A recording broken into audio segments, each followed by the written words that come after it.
Tu es sérieux que tu vas utiliser le manioc, ça?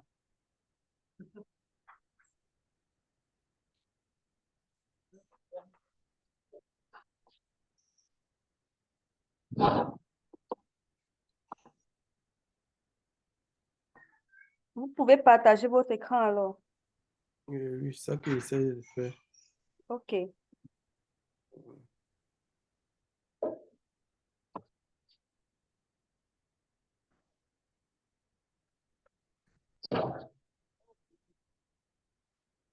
Arrête de marcher actuellement.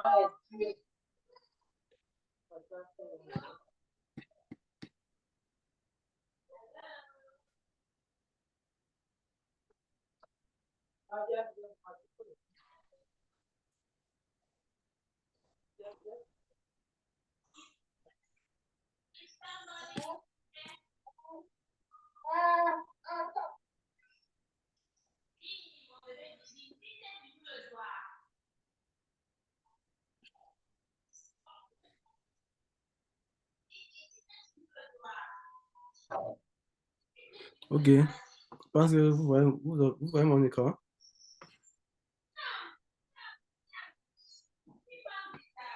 Allô?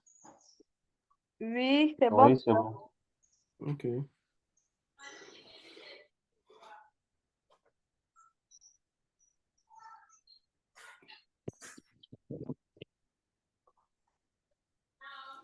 Bon, à la première ligne, ça essaie d'abord de dire, c'est-à-dire la première question du devoir, ça essaie d'abord de dire le fichier train.csv. Bon, déjà, le fichier train n'était pas dans le même dossier que le fichier, que le fichier Python, quoi, que le fichier Python, avec l'installation Python. Donc, c'est fait que dans une première étape, bon, j'avais deux choix. Soit je cherchais le chemin que que je devais écrire ici dans cette équation, soit je déplace le fichier, traîne là où se situe le fichier LaTeX du programme. Donc, j'ai opté pour la deuxième solution, c'est-à-dire j'ai déplacé le fichier train.csv là où s'est trouvé le fichier LaTeX. Après ça, donc, j'applique juste la commande df.head, puisqu'on demande euh, de, de visualiser la première ligne du dataset. Je sais qu'en visualisant les 5 premières lignes, automatiquement, je vais avoir la première ligne. Donc, quand je mets def.head5, je sais que là, je suis en train de prendre 5 lignes du dataset. Donc, si vous voulez juste la première, je vais mettre def.head entre parenthèses 1. Et là, ça devait me donner la ligne avec l'index 0.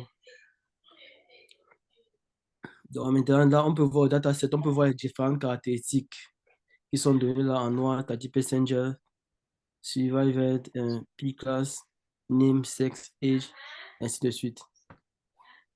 Bon, à la suite, on demande de visualiser les types de ce fichier, quoi. Donc, j'ai appliqué dtype sur le dataset df, que j'avais nommé df ici. Et là, ça me donne les différents types de chaque caractéristique. On voit qu'on a les entiers, on a les flottants et on a les objets. On ne voit pas la suite de votre notebook. Notebook, la suite. Oui, où vous avez appliqué le dtype. Vous ne voyez pas ceci, là où j'ai mis Non, je vois juste df.head. df. Je vois juste les 5 premières lignes du dataset là. Ça, c'est bon? Euh, Toujours pas de mon côté, hein. C'est calé à la première partie. Première partie. Il faut scroller vers le bas. Oui, c'est bon maintenant. Ok. Donc, on peut voir les différents, les différents types associés à chaque caractéristique, quoi. Maintenant, on a demandé la somme statistique. La somme statistique, je ne savais pas, bon, j'ai hésité si c'était la corrélation ou bien c'était le tableau qui a les différentes... bon, j'ai choisi, j'ai opté pour la corrélation. Bon, mais je pense que ça doit être peut-être le tableau qui nous permet le tableau qui nous permet d'avoir on appelle ça quoi là? En tout cas, 25%, 75% et un truc comme ça, c'est ça? C'est quartiles. Ouais, voilà. C'est ça, hein? Ouais, j'ai l'impression, c'est maintenant quand je vois que Oui, j'ai l'impression que ça, c'est pas la somme statistique ici. en Parce fait, qu'ici, il faut faire la corrélation ici, au lieu d'appliquer la somme statistique. Bon, dans tous les cas, finissez la d'abord question de qui est suivante, présenter. Mhm. hein? Finissez d'abord de présenter. Ok. La question qui est suivante demandait par exemple de diviser le scindé au dataset en, en train. Et bon, à ce niveau, moi, je n'ai pas compris ce qu'on demandait de ce côté-ci. Là, je n'ai pas compris ça ici. Donc, c'est pour ça que j'ai sauté ça. Je suis directement parti à la décision tree, c'est-à-dire je suis parti appliquer donc, je suis parti appliquer l'algorithme de décision tree sur mon dataset. Donc, qu'est-ce que j'ai fait ici? Là, d'abord, juste ici, c'est parce qu'on on a demandé de déterminer l'information du data. Donc, j'ai appliqué df.info. Et Mhm. là, à partir de df.info, j'ai eu toutes les informations que je pourrais avoir sur mon data, quoi. Sur mon data. Donc, après ceci, là,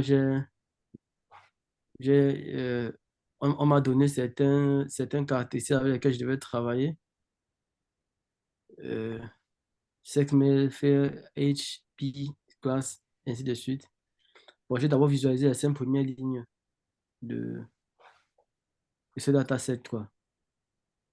Donc, quand j'ai visualisé les 5 premières lignes de ce dataset, après, j'ai appliqué, j'ai subdivisé mon dataset en train et en, c'est-à-dire train et en test, en appliquant, en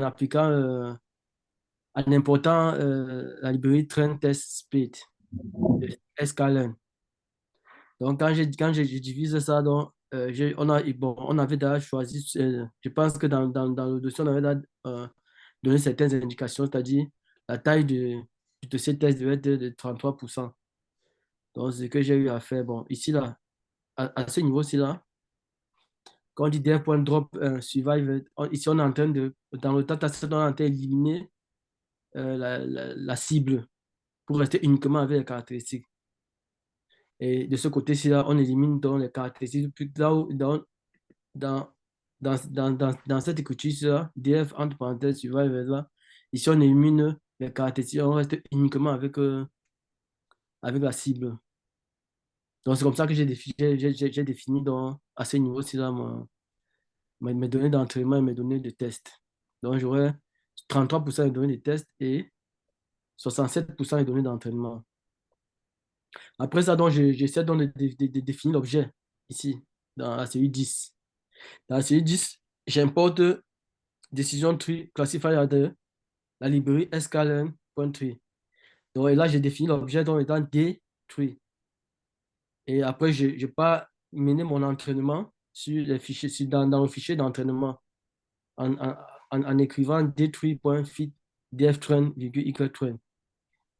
Quand j'applique cela, je peux, à partir de là, comme j'ai fini d'entraîner mon fichier d'entraînement, je peux donc faire une prédiction à partir des données test. Donc, ici, là, je prédis donc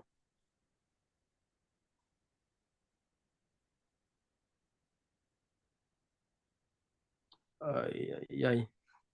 Si je vois que j'ai une erreur ici, c'est même pas DF test que je devais prédire. Si c'est... C'est train. Non, hein? C'est pas. Non, non, c'est bon. Train ici, oui, DF test ici, c'est comme X, Oui. oui. Test, oui, c'est bon. Donc Mhm. ici, là, j'ai entraîné DF qui est comme X qui représente X test généralement, quoi. Oui. Oui, Et oui. donc, quand j'ai prédit, quoi, je veux dire, j'ai prédit, ici, là, comme j'ai pris la valeur de DF test pour faire la prédiction, ça va me rendre un Y test bar ou bien un Y test chapeau. Après, on va faire une comparaison entre Y-test chapeau et Y-test du fichier d'entraînement pour déterminer maintenant quoi, pour déterminer maintenant le pourcentage de vérité quoi, si je veux, de mon algorithme. Donc, ici, là, donc, maintenant, ici, on va donc interpeller la matrice de confusion. On obtient donc une matrice de confusion qui nous donne la précision et autres, F1 score, tout ça. Et de cette matrice de confusion, donc, on voit que quoi que sur 156, sur 100, bon, pas 156, sur 200, sur 2, je veux dire quoi ici, là, sur 200 valeurs, bon, je vais dire ceci, 156 représente les vrais positifs, ici, là, et 34 représente les faux positifs. Donc, ceci veut dire quoi? Que sur, sur 200, c'est 200, ou bien c'est 100 combien? 0. Sur 190, sur 190 éléments que nous, on voulait prédire, l'algorithme a trouvé 156 qui étaient effectivement des cas positifs et 34 qu'on pensait être positifs qui sont des cas négatifs, qui ne sont pas des cas positifs autant pour moi. Et de ce côté-là, 79 représente les vrais négatifs et 26 représente les faux négatifs. Dans notre algorithme, c'est ça c'est tout ce qui nous a permis d'obtenir une précision de 82% à ce niveau-ci là. Donc, ça, c'est ce que je pouvais dire pour ça. Bon, maintenant, ici, là, j'ai voulu, puisque j'ai vu ce schéma-ci là qu'on avait donné dans notre exercice, j'ai voulu un peu reproduire ça, quoi. Je me suis un peu amusé à reproduire ce schéma-ci là. Donc, dans mes recherches, j'ai trouvé certains algorithmes pour pouvoir un peu importer ça. Ce qui m'a permis donc, à partir de ces algorithmes-là, obtenir l'arbre suivant. L'arbre suivant, autant pour moi. Donc, voici l'arbre que j'ai obtenu à ce niveau-ci. Là. On voit bien le paramètre de Gini qui nous permet, par exemple, de scindre nos différentes branches. Quand on a notre arbre ici, là, avec les différentes branches. Bon, c'est vrai que moi, j'attends encore qu'on m'explique à quoi tout ceci sert, quoi. Parce que pour moi, je suis parti chercher aussi pour savoir comment on fait pour tracer cet arbre aussi, quoi. Bon, j'ai quand même pu le faire. Bon, après ça, j'ai essayé un peu d'appliquer ça, c'était la décision. Toujours aussi essayé d'appliquer la forêt aléatoire. Ben, l'autre, là, c'était l'arbre de décision. Ici, ça, après ça, j'ai essayé d'appliquer la forêt aléatoire pour essayer de faire une comparaison en même temps. Donc, pour faire la forêt aléatoire, j'ai importé dans la bibliothèque sklearn, j'ai importé Random Forest Classifier. Et j'ai défini ici, là, à RFC, j'ai associé l'objet. Donc, RCC comme l'objet. Et j'ai fait le même travail. Donc, j'applique mon objet sur le fichier d'entraînement à travers la fonction fit. Et quand j'entraîne, donc, je fais une prédiction du fichier test. Donc, je prends un X, ce qui correspond au X dans le fichier texte, et j'essaie de reproduire son Y. Donc, quand je prends df test, ça c'est le X du fichier. Ça, c'est l'axe des abscisses du fichier test. Donc, quand j'ai pris cet axe des abscisses, je fais la prédiction à partir des données d'entraînement que j'avais, c'est-à-dire de mon équation d'entraînement que j'ai déjà obtenue. Je vais obtenir un Y chapeau. Et ce Y chapeau-là qui va me permettre maintenant de faire une comparaison avec le vrai Y pour savoir quels sont les vrais positifs et les faux positifs, ainsi que les vrais négatifs et les faux négatifs. Donc, quand je fais ça, je tombe sur une matrice de confusion. Ici, là, où maintenant, ici, là, j'ai corrigé 161 vrais positifs et 33 faux positifs, contre 80 vrais négatifs et 21 faux négatifs. On voit bien que ce résultat est meilleur que l'arbre de décision, que le résultat de l'arbre de décision. On voit quand même une légère différence parce qu'ici, euh, on avait un résultat de 156 sur 34 pour les positifs. Tandis que ici, là, on a 161 sur 33 pour les positifs. Donc, on voit bien que un meilleur résultat que l'arbre de décision. C'est qu'on s'attendait bien à ce résultat. Pourquoi? Parce que la forêt aléatoire, c'est un ensemble d'arbres de décision. Donc, il va de soi, donc, il doit nous donner un résultat beaucoup plus meilleur que l'arbre de décision. Donc, ça, c'est un peu maintenant. Et il s'agissait pour nous ensuite, donc, maintenant, de tracer test accuracy. Bon, mais là, je n'ai pas pu le faire. Je sais pas, j'ai essayé n'importe comment. obtenir tous les problèmes, des erreurs un peu partout. Bon, c'est là que moi, je me suis arrêté. Je ne suis pas parti jusqu'au machine learning et autres. C'est vrai que j'ai fait la régression linéaire sur les données parce il y a le machine learning régression linéaire. Bon, ça, j'ai aussi fait ça. J'ai appliqué l'objet de régression linéaire. Là, j'ai d'abord scindé mon fichier en fichier en données de test et en données d'entraînement. Après, j'ai appliqué mon objet linear regression. Et quand j'applique mon objet linear regression, j'obtiens cette droite-là et ces points. Donc, c'est un peu ce que j'ai fait ici, là, dans ce travail. Bon, je ne suis pas parti au neural network. Bon, c'est un peu ce que j'ai essayé de faire, quoi.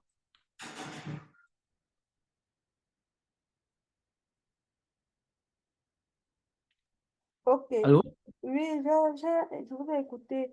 Le docteur m'a fait comprendre qu'il vous a envoyé le fichier de la correction. Comme ça? Je n'ai pas vu la Ou correction. alors vous Il a n'avez pas envoyé ça. reçu. Ok, je vais chercher pour qu'on puisse un peu voir où vous avez eu des Ok, lacunes, pour qu'on compare un peu. d'accord.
Ok, je vais partager mon écran aussi pour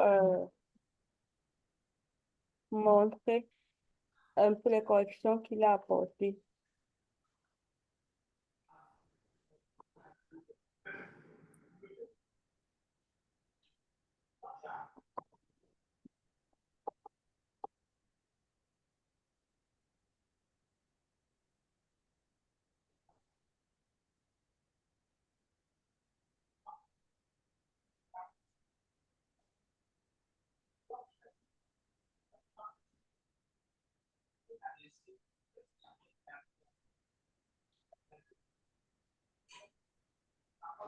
Vous voyez mon écran?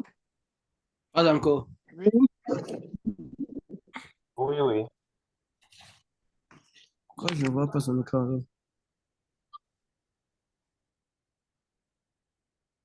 Pourquoi je ne vois pas? Je vois l'écran. Pourquoi je vois? Ah, c'est ça qui est petit ici, comme ça. Ok. Oui, je vois maintenant. Ok.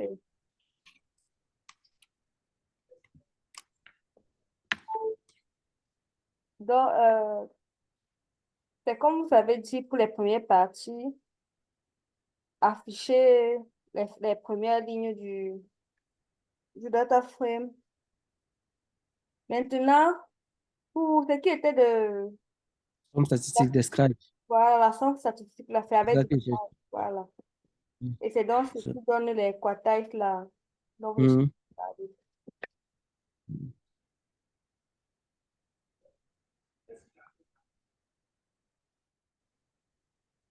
Alors, Vous vous avez- m'écoutez? On t'écoute, on t'écoute. Ok, Nabila, remonte encore sur la description statistique d'abord. Ok, je voulais juste soulever que, étant ici, si vous avez fait machine learning auparavant, sinon, si vous n'avez pas fait, euh, la, L'analyse descriptive si nous permet de savoir déjà s'il y a des valeurs aberrantes sur notre dataset ou pas. Donc, Effectivement. on analyse juste, on voit la valeur minimale, la valeur à 25%, 50%, 75%, on voit la valeur max. Si ça Mm. suit une logique, il n'y a pas de valeur aberrante. Mais si la valeur max est trop éloignée de la valeur de 75%, il y a un problème. Et si la valeur minimale est trop éloignée de la valeur de 25%, il y a un problème aussi. Donc, ça nous permet de faire euh, une première analyse pour savoir si notre dataset a des valeurs aberrantes ou pas. Donc, c'est ce que je voulais ajouter. Ok. Et aussi, ça nous permet aussi de savoir si notre dataset a des valeurs manquantes ou pas. Si vous regardez count, ça compte le nombre de lignes qu'il y a au niveau du dataset. Or, quand vous regardez âge, vous voyez que le nombre de lignes de âge est différent du nombre de lignes de survive. C'est-à-dire qu'il y a d'autres personnes qu'on n'a pas pu avoir leur âge dans le dataset. Donc, si on veut garder, on va réfléchir à comment on peut remplacer leur âge en utilisant d'autres méthodes d'imputation du dataset. Donc, Mm. c'est ce que vous avez ajouté. Tu peux continuer, Nabila. Ok. Lors de votre présentation, docteur Romanique, vous avez encore eu, il y a des endroits où vous avez sauté là, je ne sais pas. Ici, c'était ici. Ok, pour le bar plot de la variable Mm. cible, Mm. Je n'ai pas il trop compris ce qu'on demandait ici, là. a d'afficher juste la répartition. Non, exactement. Ce que Nabil a dit dans les vrai, on voulait juste ajouter à afficher la répartition des personnes qui ont survécu et des personnes qui sont décédées pour voir les Ok. proportions. Ok. C'est là qu'on a affiché 0 et 1. 0, ceux qui sont. 0, Décédé. c'est décédé. Décédé. Je Ok. ne sais, je ne sais pas comment on a encodé. Ok. Ok.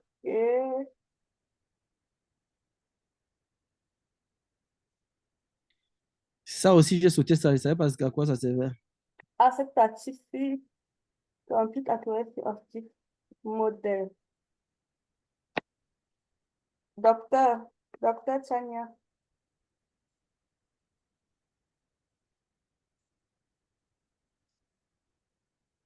Moi aussi, je n'ai aucune idée de cette partie-là. Ok, on continue alors. Ok.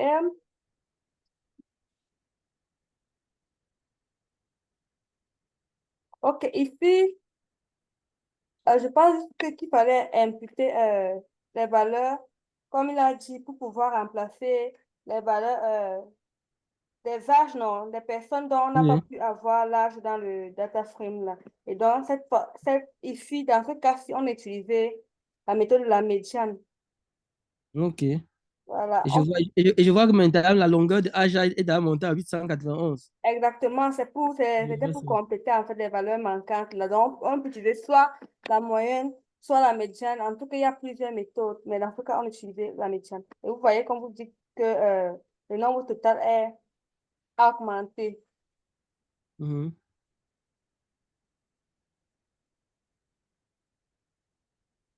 Ok, ici. Ok. Ici, lorsque vous avez affiché le type de chaque caractéristique, Mhm. apparemment, le sexe, la valeur sexe avait. Bon, pour pouvoir utiliser, en fait, il faut. Comment on dit? En fait, on crée un nouveau data frame. On Voilà. crée un nouveau data frame avec uniquement les colonnes là. Oui, exactement. Mais la première ligne ici, Et maintenant, sexe là vient un peu comme l'index.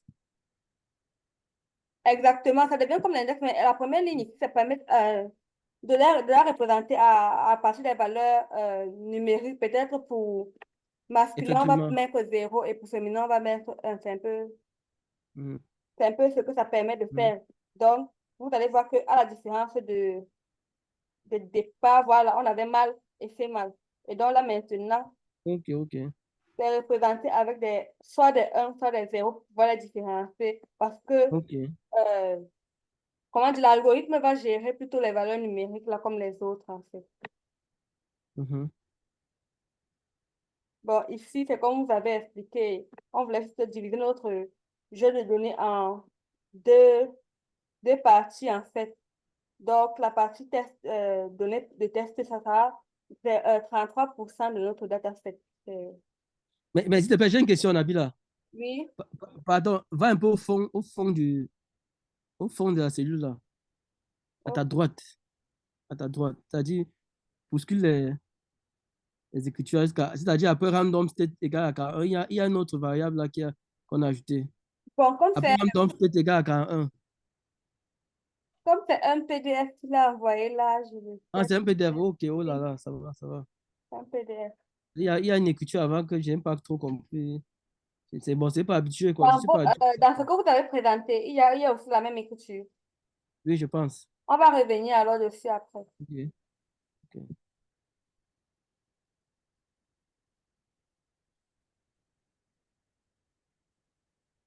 Ok. Ici, il fallait justement donc utiliser notre algorithme de classification qui est l'arbre à décision ici, comme vous avez fait, et l'entraîner sur Hmm. nos jeux de données réservés pour l'entraînement. Et vous voyez qu'on a utilisé, comment on dit, MaxDep l'a fait la profondeur de l'arbre à décision, en fait. Mhm. Donc, on a initialisé à 3. Mhm. Et Et après, on fait la prédiction et on obtient donc la valeur de 0,86%. Tout à l'heure, Mhm. vous avez eu 0,80, c'est ça, 82. 82. Mhm. Et vous avez utilisé la profondeur de la... Je ne pense pas que j'utilise la profondeur de l'arbre. Je ne pense pas. Ça, c'est la technique que je ne connais pas. Ok, parce que j'oublie le terme approprié.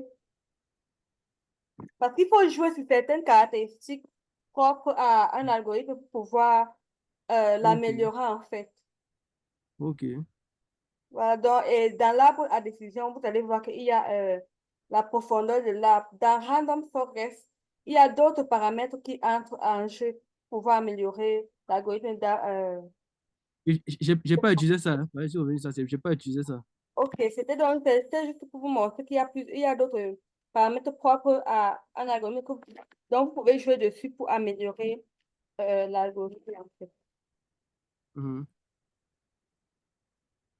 Ok. Ok, ici.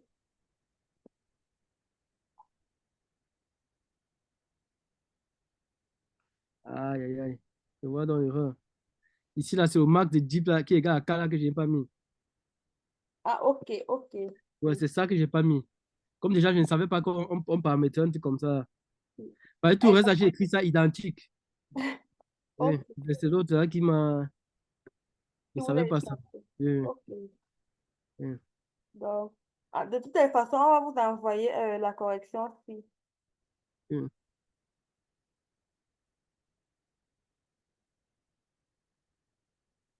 Bon, ici, il a juste représenté un peu, euh, comment dire, les prédictions, non? Euh, Mhm. la précision, la Oui. différence de la précision sur les données de test et d'entraînement. Parce que la profondeur varie. Oui, exactement. Donc, Et on voit que la profondeur donne la un influence. comment dire, pour faire la meilleure valeur de la profondeur qu'il faut prendre pour avoir de bons Ok. résultats, en fait.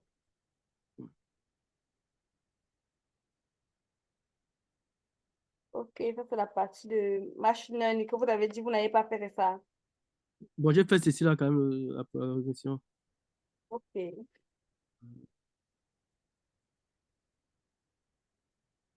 Bon, je sais pas. Si le docteur nous écoute pour la suite. Bon, je pense que le principe ici reste le même, sauf qu'il fallait utiliser maintenant la régression linéaire, c'est ça. C'est ça, c'est la même chose. Il faut seulement utiliser la régression. Ok, Je pense qu'il y a l'objet de régression qu'on définit en bas là. Il faut un peu de ça. exactement. Tu vois ça. O- Ok, donc je pense que on Attends, importe juste, on crée juste notre modèle de régression linéaire et on l'entraîne sur les mêmes attention, données. je vois qu'il a mis un linéaire modèle là, point. Linéaire régression. Est-ce que Pardon? souvent on met linéaire modèle là? Linéaire modèle, point, linéaire régression là. Ah, mon... Donc, ça, est-ce les mêmes là? Bon, je sais pas. Parce que le reste là, c'est la régression. Ça, c'est ça. Pardon? Le reste, c'est la régression, non? Oui, oui, Mais c'est la c'est moi la manière régression. d'appeler l'objet, c'est ça qui me. Je pense que l'objet, on mettait seulement linéaire régression, non? Ici, il a mis linéaire modèle. Mon point, moi, je ne comprends pas pourquoi. Je sais juste qu'on appelle souvent le modèle, c'est tout. Mhm. Il faut un Bon, peu il remonter, on voit comme là, il a appelé ça. Remonte un peu voir. parce que Il là en définit, haut, il ne parle il pas, définit par ça. il ne fait pas mention de ça, justement. Ah, si n'importe pas hybride, c'est que Bon, il a Et importé ici. c'est importé. Il a importé ici. Comme Escalon import dataset Mhm. linear model. OK.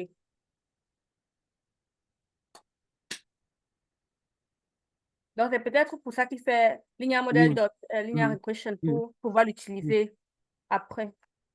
ça doit être ça. Donc, ici, maintenant, il entraîne juste le modèle de régression linéaire là, sur les données d'entraînement et il fait la Mhm. prédiction ici avec les données test. Oui.